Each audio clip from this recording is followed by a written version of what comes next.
YouTube channel. In this video, we will solve a question from NCERT book exercise 8.2, question number first का fifth वाला. So in this question, you have to evaluate this equation. So how you are going to solve it?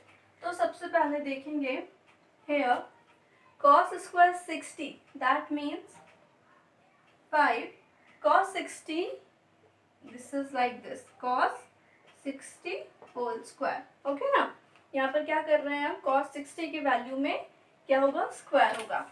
So from here you can see cos 60 की value क्या है, 1/2 whole square plus 4 into sec square 30. sec क्या होगा, cos का opposite, that is cos का reciprocal. So ये क्या हो जाएगा, cos 30 है हमारे पास, √3/2. तो sec के लिए क्या हो जाएगा, ये 2/√3. ये भी स्क्वायर माइनस tan स्क्वायर 45. तो tan की वैल्यू क्या होगी, sin upon cos 1/2 upon 1/2, is इज 1. सो दिस इज 1 का whole square. That in whole upon you have sin square 30 cos square 30, that is 1/2 का whole square plus 1 cos 30 is √3/2 का whole square. Now you just have to solve this.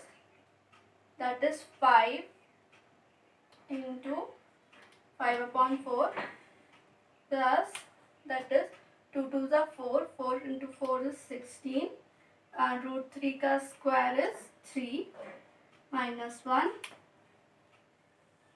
This 1/4 plus 3/4.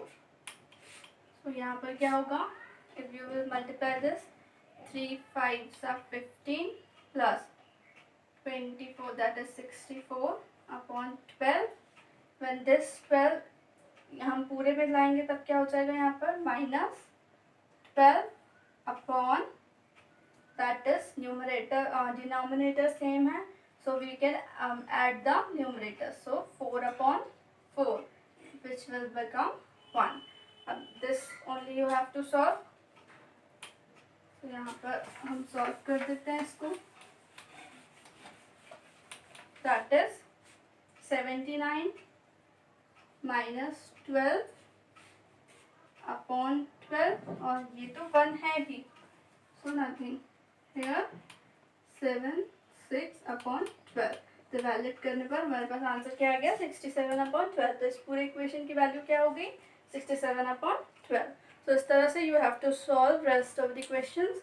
तो I hope आपको ये समझ में आया होगा. If you want me to solve any of the question, you can ask me in the comment section.